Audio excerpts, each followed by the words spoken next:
The morning sun cast golden rays across the deck of the research vessel Horizon. Tom Miller leaned against the railing, watching the team prepare the deep-sea submersible for another dive. After 3 weeks at sea studying the unique ecosystem of the Mariana Trench, they had made several exciting discoveries, but Tom felt something big was still waiting for them in the darkness below. All systems checked complete, Dr. Miller called to Mark, the submersible operator. "We're ready to go when you are." Tom nodded and grabbed his equipment bag. "Let's make this dive count. We only have 2 more days before we head back to shore." The submersible, named Explorer, could hold 3 people. Today, Tom would be joined by Mark and Susan, the team's marine geologist. As they squeezed into the small craft, Tom reviewed their plan. "We're going to check out that unusual rock formation we spotted on the sonar yesterday," he explained. "It showed readings that don't match any known geological patterns in this region." The team sealed the hatch, and Explorer was lowered into the water. As they descended into the darkness, the outside pressure grew and the temperature dropped. Their powerful lights cut through the black water, revealing a world few humans had ever seen. Hours passed as they carefully navigated the underwater terrain. At 35,000 feet below the surface, they approached their target area. "I'm getting those strange readings again," Susan said, watching her instruments closely. "Whatever this is, it's not a natural formation." "Look there," Mark pointed suddenly. Tom leaned forward, peering through the front viewport. Something was reflecting their lights, something that didn't belong in this ancient seabed. As they moved closer, a large metallic object began to take shape in the darkness. "That's not a rock," Tom whispered.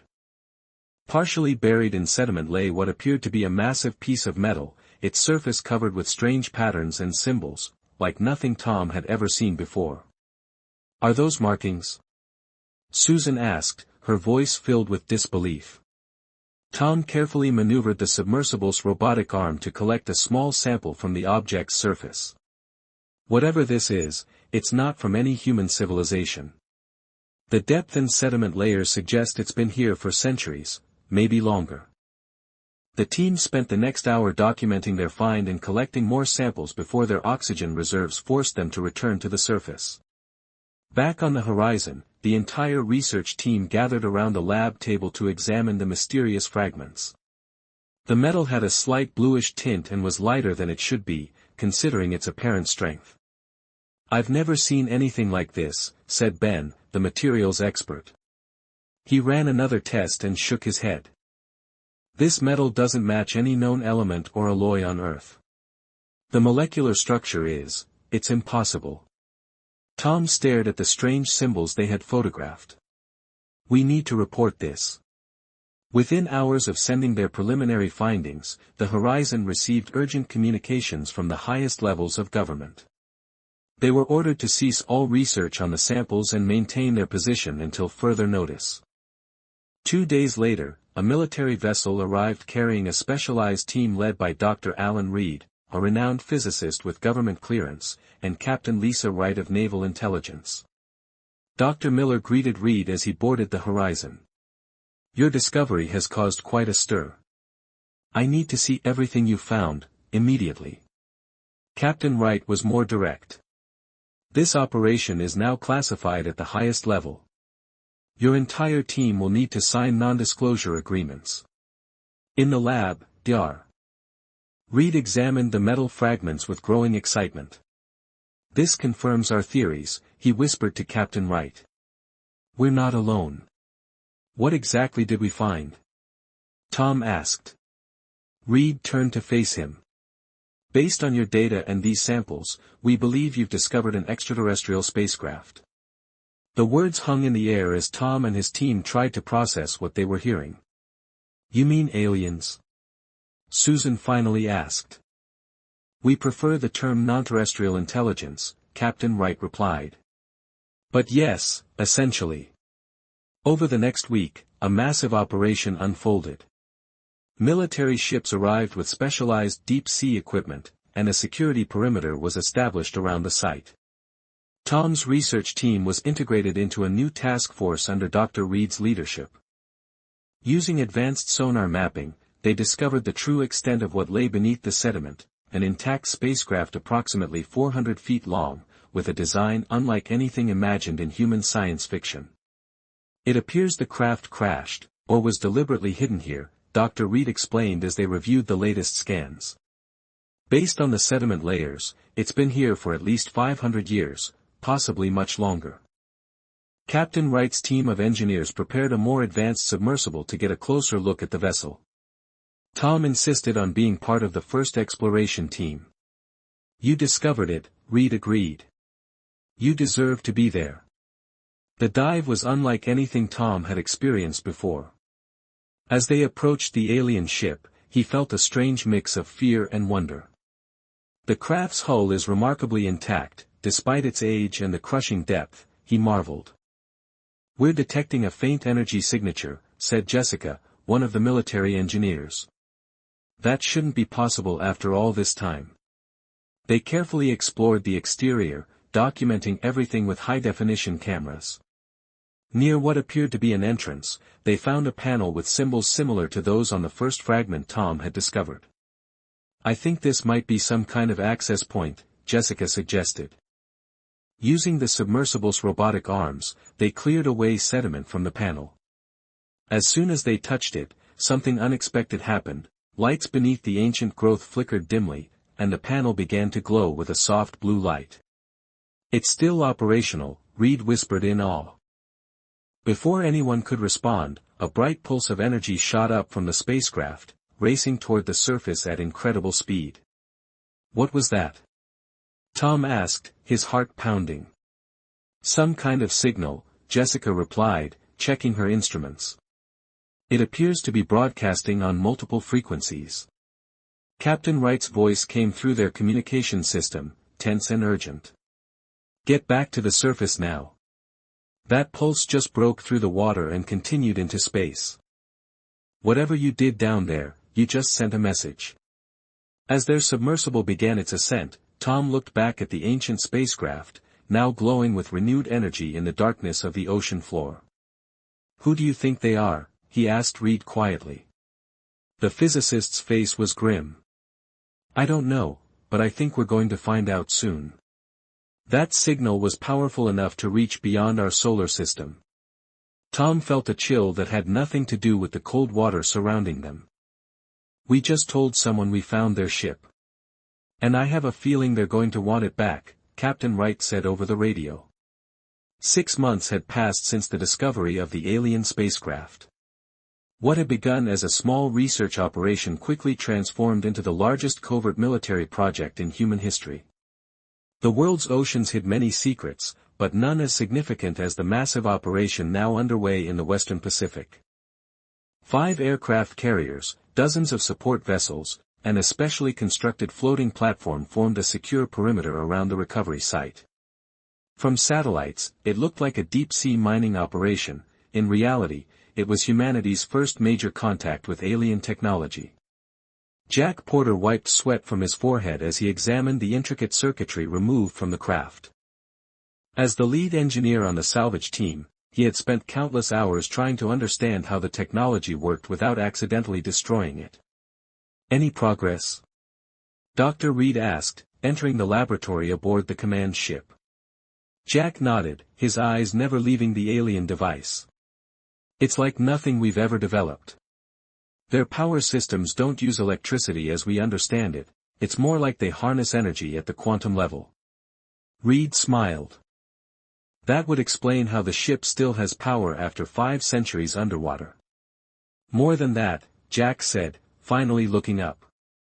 "I think their hull material actively draws energy from its surroundings.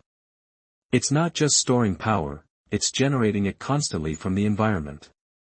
Captain Wright entered the lab, bringing news from the recovery team.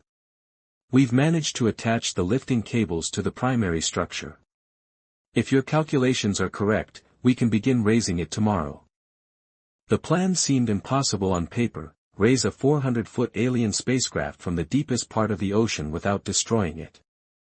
Engineers had spent months designing massive airbags, cables, and specialized lifting equipment. The operation required perfect coordination between dozens of ships and hundreds of personnel. At dawn the next day, Jack stood on the command deck, watching as the recovery team prepared for the final lift. "Lifting operation commencing," announced the operation director. "All stations report ready." Hours passed in tense silence as instruments monitored the delicate process. The spacecraft rose slowly, just a few meters per hour, to prevent structural damage or sudden pressure changes that might affect its systems. By sunset, sonar showed the alien craft had risen halfway to the surface.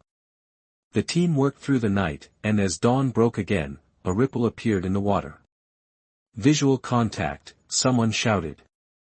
Everyone rushed to the railings as the top of the alien spacecraft broke the surface for the first time in centuries. Water cascaded off its smooth, dark hull, which gleamed with an almost metallic blue sheen in the morning light. Strange symbols and patterns covered its surface, similar to those on the fragments Tom had first discovered. "My God," whispered Captain Wright. "It's beautiful." The lifting continued until the entire craft was suspended in the massive cradle they had constructed. Even partially covered in marine growth, the ship's elegant design was apparent, a streamlined shape with no visible seams or joints, as if the entire structure had been grown rather than built. Over the next few days, the recovery team secured the spacecraft to the floating platform, which began its slow journey to a specially constructed facility on a remote island. International agreements had been signed, bringing together scientists and military experts from around the world under a unified command structure. What had been found belonged to no single nation, it belonged to all of humanity. At the secure facility, teams of scientists and engineers worked around the clock to understand the alien technology. Jack led the efforts to access the ship's interior, which had remained sealed despite their best attempts. "The molecular structure of the hull changes when we apply certain energy frequencies," he explained during a briefing. "It's almost like it's responding to specific commands." Tom Miller, who had been invited to join the research team after the initial discovery, suggested, "What if it's keyed to respond to its creators? Maybe it needs a specific biological signature." This insight led to a breakthrough. By combining various frequencies with patterns observed in the ship's external controls, they managed to create a section of the hull that became temporarily permeable. "It's ready," Jack announced 3 weeks later. "We can enter the ship." The first exploration team consisted of Jack, Tom, Dr. Reed, and 2 military specialists equipped with advanced sensors. They wore containment suits as a precaution against unknown biological or radiological hazards. As they approached the opening they had created, Tom felt his heart pounding. "We're about to be the first humans to enter an alien spacecraft," he said, his voice filled with wonder. Despite his nervousness, the interior was dark until their presence triggered soft lighting that gradually brightened to reveal a curved corridor. The air was breathable according to their instruments, but they kept their suits sealed as they moved deeper into the ship. The craft's internal design defied human architectural concepts. Corridors curved and merged in ways that maximized space while creating a natural flow. Surfaces responded to their presence, illuminating their path as if the ship were alive and aware. "Look at this," Dr. Reed called out, standing before what appeared to be a control center. "Chairs, or what we assume are chairs, designed for bodies different from human proportions. Displays activate as you approach, showing symbols and diagrams that shift and change." Jack approached one of the panels, studying it intently. These interfaces respond to proximity and thought patterns. It's like they built their technology to be an extension of their bodies and minds. In another chamber, they discovered what appeared to be a data storage system. After several days of careful study, they managed to extract information that began to tell the story of the ship and its creators. According to their translation so far, this was an exploratory vessel from a civilization they called the Unity. They had visited Earth approximately 500 years ago during a mission to chart this region of the galaxy. "Why did they leave the ship behind?" asked the project director. Jack brought up a simulation based on the ship's damage records. The data suggest they suffered a catastrophic system failure during their survey of Earth's oceans. The crew appears to have abandoned ship using some kind of emergency transport technology. They intended to return with a recovery team, but something must have prevented that. Captain Wright looked concerned. And now we've activated their beacon. Dr. Reed nodded grimly. Yes, we've essentially told them we found their property. And based on the technology we're seeing, they're significantly more advanced than we are. How much more advanced? Asked a general sitting at the back of the room. Jack hesitated before answering. The materials and systems in this ship are at least several centuries beyond our current technology, maybe more. Then we better learn as much as we can before they come back to claim what's theirs, the general replied. Tom looked through the viewing window at the alien craft below, now surrounded by research stations and equipment. Humanity had just entered a new age, but he couldn't shake the feeling that they might have started something they weren't prepared to finish. 8 months had passed since the recovery of the alien spacecraft. In that time, humanity had made technological leaps that would have normally taken decades. Governments around the world formed an unprecedented alliance, pooling resources and knowledge to prepare for the possibility that the ship's owners might return. It was a quiet Tuesday morning when every major observatory on Earth detected objects entering the solar system. 7 massive vessels, each many times larger than the recovered craft, appeared just beyond the orbit of Jupiter. They moved with impossible speed and precision, decelerating rapidly as they approached Mars. In the command center of the newly established Earth Defense Headquarters, alarms blared as data poured in from space monitoring stations. Multiple unknown vessels have entered the solar system, reported the radar officer, her voice steady despite the tension filling the room. They match no known configurations and are not responding to any communication attempts. General Harris, appointed to lead the international defense effort, studied the main screen with a grim expression. How long until they reach Earth at their current speed? Less than 48 hours, sir. The general turned to his communications officer. Contact all member nations. Defense Condition 1, and get Dr. Reed and Captain Wright in here immediately. Within hours, the world's leaders were in emergency sessions. Military forces went on high alert, and civilians were advised to remain calm while preparations were made for any eventuality. Dr. Reed and Captain Wright arrived at headquarters with Jack Porter and Tom Miller, who had become key members of the research team. The design of those ships matches the technology we found in the recovered vessel, Jack explained, analyzing the images. They're definitely from the same civilization, they call themselves the Vex. Tom added, at least that's our closest translation from their records.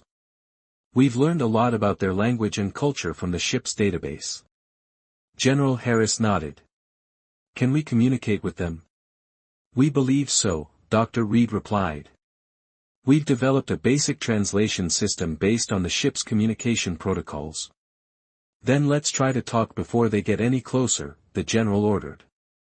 Using the most powerful transmitters available, Earth sent a carefully worded message in the Vex language, explaining the discovery of their vessel and expressing peaceful intentions. The response came 12 hours later, as the alien fleet took up position in orbit around Mars.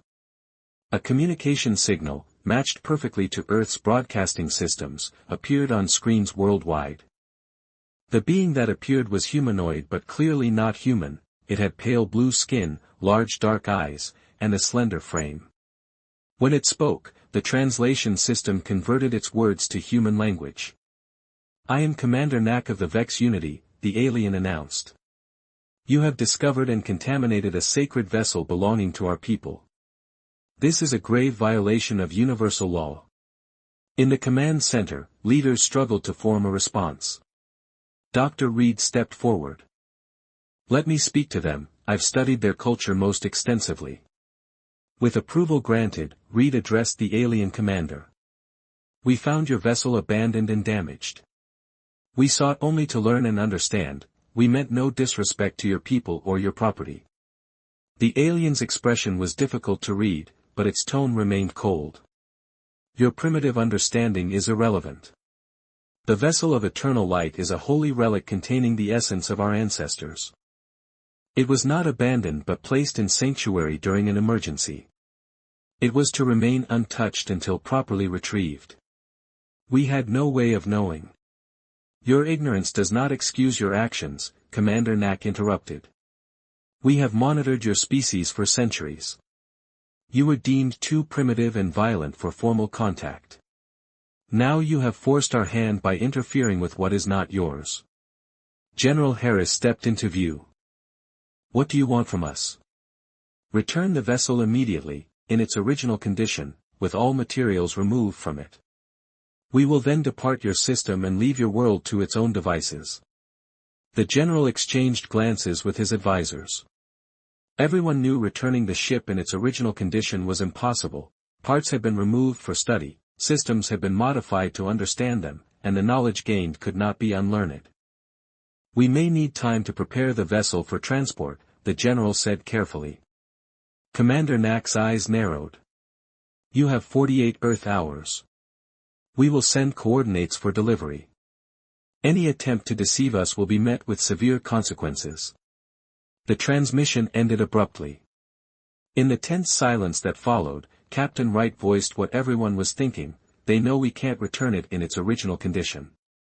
They're setting us up to fail. I agree, said Tom. From what we've learned of their culture, they place enormous value on their technology. They believe it contains the actual essence of their creators. By studying it, we've committed what they see as desecration. Jack, who had been quiet, added, there's something else, the energy readings from their ships. They're preparing weapon systems. They were ready for conflict before they even contacted us. General Harris called an emergency meeting with world leaders. As they debated their options, Dr. Reed presented his analysis. Based on everything we've learned from the ship's records, the Vex are a highly advanced civilization with rigid hierarchical structures and strict cultural protocols. They value order above all else and view younger species as chaotic and dangerous. Can we fight them if necessary? Asked one defense minister. Jack shook his head. Their technology is centuries beyond ours. Even with what we've learned, a direct conflict would be devastating. But we have their ship, another leader pointed out. We've learned from it, could we use that knowledge? Tom brought up data from their research. We've made significant progress understanding their systems. Our scientists have even improved on some of their designs by applying human ingenuity to their base technology. As the debate continued, Captain Wright made a bold suggestion. What if we don't just return their ship? What if we show them what we've done with it? All eyes turned to her. The Vex see us as primitive, she continued. But what if we demonstrate that we've not only understood their technology but improved it in ways they hadn't considered? It might force them to reconsider their assessment of humanity. It was a dangerous gamble, but with few options available, the leaders agreed to a modified plan. They would prepare the ship for return and also prepare a demonstration of human advancements based on Vex technology. As the deadline approached, Earth sent its response. Dr. Reed addressed Commander Knack, we will return your vessel as requested. However, before we do, we request a formal meeting. There are matters to discuss concerning our species and our place in the greater galactic community. The alien commander seemed surprised by the confident tone. After a pause, he replied, your request is unusual, but it is granted. Prepare a delegation to board our command vessel. You have 12 hours.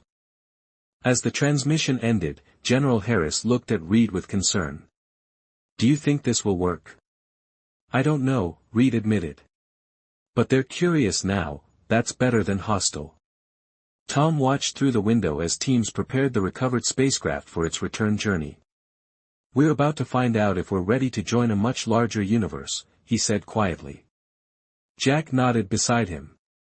Whether we're ready or not, it's happening. The real first contact starts now. The shuttle detached from the recovered vessel and surged toward the immense hull of the Vex flagship. Through the viewport, the delegation watched as the surface rippled with living metal patterns, responding almost instinctively to their presence. A silent docking clamp extended from the alien ship, enveloping the shuttle with an otherworldly precision. The lights dimmed, then brightened to a soft violet glow, guiding them into a cavernous docking bay large enough to hold their entire vessel. When the ramp lowered, a row of Vex attendants stood waiting, tall, graceful figures clad in ceremonial armor etched with the same blue symbols the humans had first discovered on the seabed fragment. Their eyes, large and unblinking, reflected curiosity rather than hostility. Captain Wright led the delegation forward, her posture confident but her heart pounding. Beside her, Dr. Reed and Tom offered silent nods of encouragement to each other as they crossed the threshold into the alien world. The high chamber to which they were escorted was even more breathtaking than its exterior suggested. Soaring columns of translucent crystal arced overhead, converging in fractal patterns that defied human geometry. At its center stood Commander Knack, flanked by a contingent of Vex counselors and military officers. The chamber's walls projected holographic constellations and star maps, charting the Unity's explorations across the galaxy. Knack's voice, translated seamlessly, echoed through the chamber, "You have come in submission to our demands. Yet you now stand before your peers, bearing not only our vessel but also modifications you claim enhance our sacred technology." His gaze shifted to Jack and Tom, measuring their expressions. A hush fell as the humans positioned their demonstration cube on a glowing pedestal. Jack activated the device. In midair, equations and schematics unfurled, first in Vex script, then overlaid with human annotations. The equations illustrated the improved quantum energy matrix, a 38% efficiency gain. The counselors exchanged uncertain glances, their intricate armor panels flickering in response. Dr. Reed stepped forward to explain how the human scientists had identified novel resonance frequencies by applying pattern recognition algorithms unique to the human mind. At the conclusion, Commander Knack inclined his head. "This is unexpected," he admitted. "Your species' ingenuity is true. You have taken what was ours and transcended it." The words carried the weight of high praise in Vex culture. Behind him, the star maps shifted to reveal new vectors, courses through unexplored sectors. A murmur ran through the assembly, an invitation to collaboration, perhaps, rather than condemnation. As the humans exhaled collectively, Captain Wright allowed herself a small, hopeful smile. The vessel of contact lay once more between two worlds, no longer merely an object to be returned, but a bridge toward a future none could yet fully imagine.